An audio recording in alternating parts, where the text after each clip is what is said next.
Now that we've got the mill set up and I've had a few days to work with it, the frame that was keeping the mill off the ground, it's time to move that and get that in place so we can actually build a room on top of it.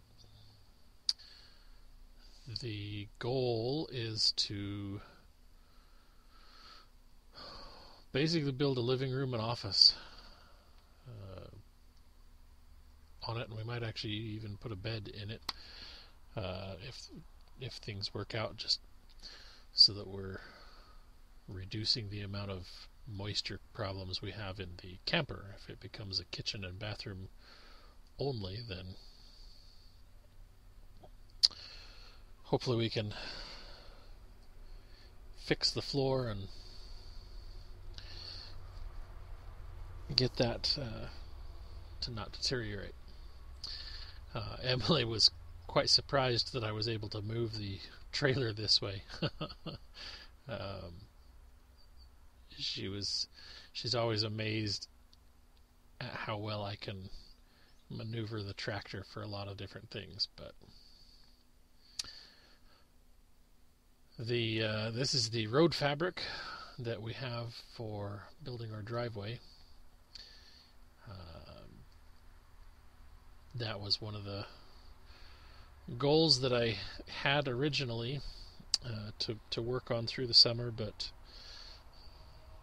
plans and focuses changed, so building a driveway and clearing some more forest to gain access to some perk sites became the priority for a good chunk of the summer. So the driveway didn't quite get done. We are to the point, as you saw in one of the previous videos, we got the driveway turn bent, and so we're to the point where I think I'm going to get a couple loads of probably 6-inch minus, but at least 3-inch minus, and we'll get that section of driveway started, and then as soon as possible we'll get some gravel laid down. Now that the trailer is over here, last thing we got to do is move it into place, although we've since had a little complication with that, in that we decided we needed a water line running up right there. So I had to dig a trench out there, and I ended up breaking a hydraulic line on the backhoe, so the backhoe is temporarily out of commission. We're just taking some quick measurements so I know what I have to work with. It turns out that it was 16 feet long, which kind of surprised me, actually. And basically 8 feet wide. We'll put the outside frame, basically joists, sitting a few inches outside of the tires. And so we're actually going to build a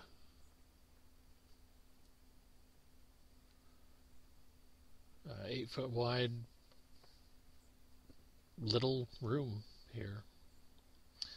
Build some jack stands for it, and probably pull the tires off just because they can be used for other stuff, who knows. But they can be put back on if we ever decide we have to move it. You can see on the shed there, those that siding that's the first cottonwood that I milled in the last video.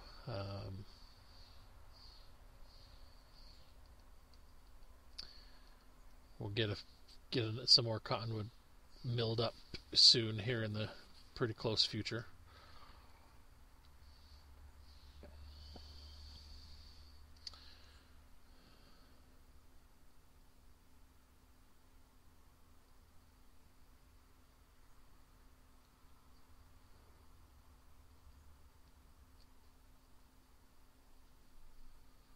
I'm trying to actually remember what it was that I was doing here. I know I'm getting ready to go do some milling.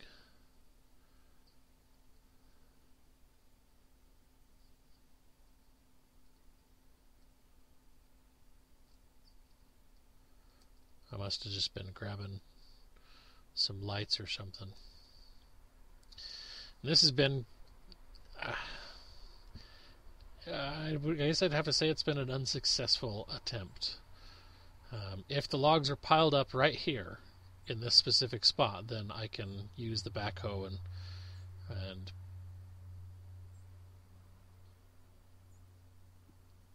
put them on the mill. But otherwise, it doesn't really work, and then I have to sit and move back and forth.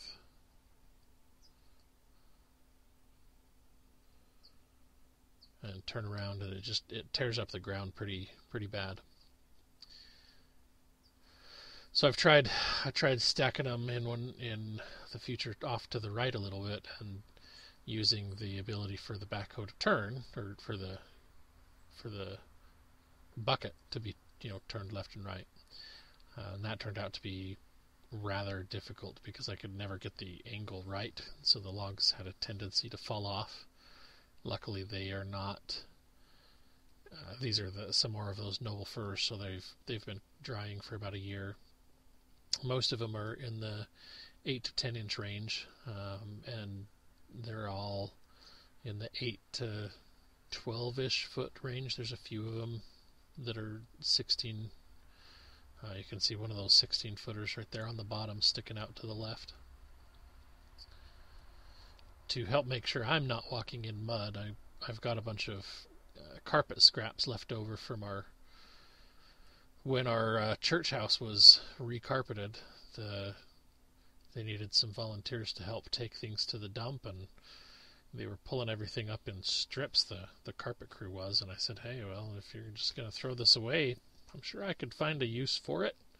And so they were happy to not have to pay to take stuff to the dump, so they gave me a bunch of the carpet rolls, but all of the baseboard. We were actually planning to use the baseboards for like wood frames for Emily's art, but it accidentally got left out in a truck bed without cover. So that didn't. Most of them became firewood, sadly. That was good solid red oak though. Burns really well, makes amazing coals.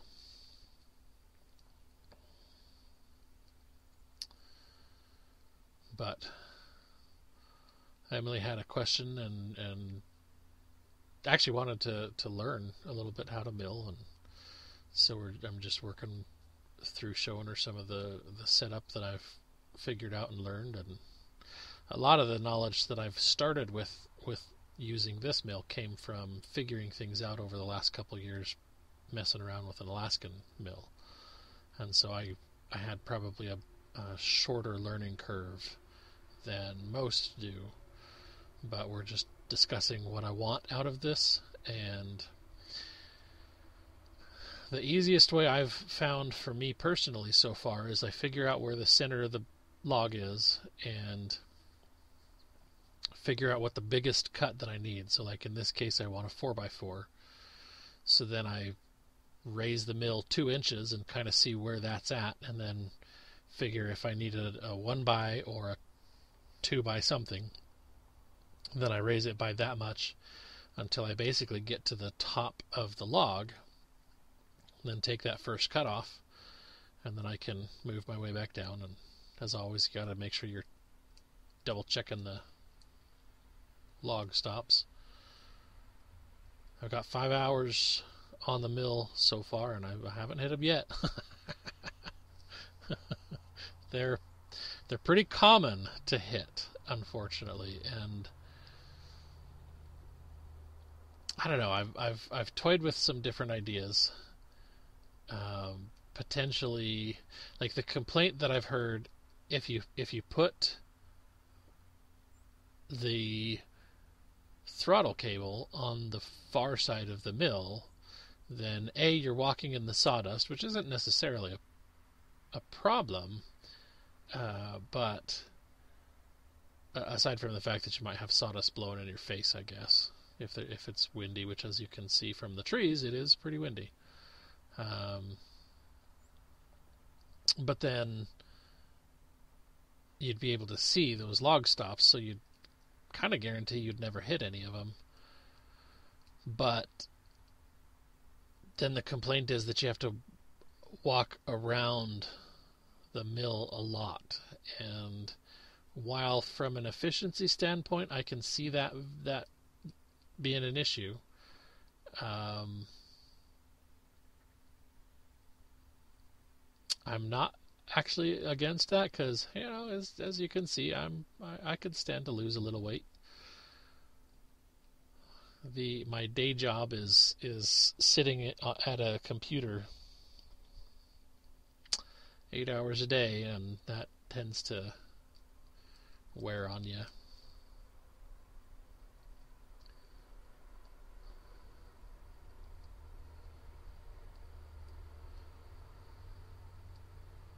When I was out here, we first moved out here, I actually lost about 30 pounds in the first year, because everything I did was with a chainsaw, a brush trimmer, or a shovel. We didn't have power tools. We didn't have, any options. I spent most of my day out working on projects since the pandemic hit and employment became pretty scarce. So getting a job sitting at a desk has definitely proven to be a challenge. So that's one of the reasons I actually want a road to get around our property, is specifically so we can bike around our own property. And we like the ability to bike, but we kind of never do, because as a general rule, people can be stupid when they're driving. And there's been lots of accidents on the highway in front of our house, so I don't really enjoy the idea of driving, riding a bike on it when there's people out there cruising 60, 70 miles an hour, because speed limit's 55, which most people think means you have to go at least 55 instead of that's the most you can go. Can't tell you how many people I piss off because I set my cruise control at 55 and just, if somebody wants to pass me, they can pass me. There's a lot of people who don't think that's the right way to drive, though. But that's okay. So I've come to the conclusion that I actually really like having the forks right here to just put the logs straight on, and I'm trying to figure out how to make a better system. Probably using one of the trailer frames that we have, because then that would actually allow us to keep the lumber off the ground if I just put it straight onto a trailer frame. And then it would be easy to move around, so I could bring the logs over, mill the lumber that I need, have the trailer right there to put the lumber on, cover it with some tin roofing, and then when I'm ready to do a project, just take the whole load wherever it is that I need it to go. And that would just be super, super awesome and easy and simple.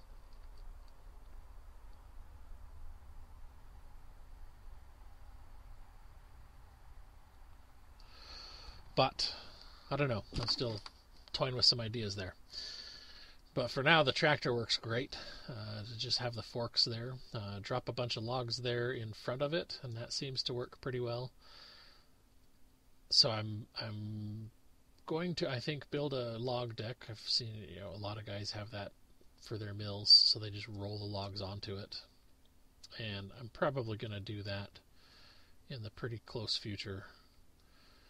For now, I ended up taking the wood chips from cleaning up all of the ash trees we cut down and I threw a bunch of these off-cut pieces down across where the tractor is sitting now, so basically parallel to the logs, and then I've covered that with wood chips. So it's fairly solid, hopefully. Keep me up out of the mud. We'll see how long that lasts, and if I end up needing to get gravel or something. But this is a pretty good day's worth of milling, or afternoon, you know.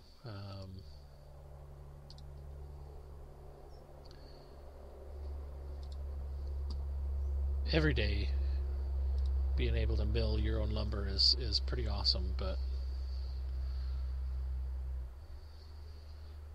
getting ready to load that next log, and then my battery died.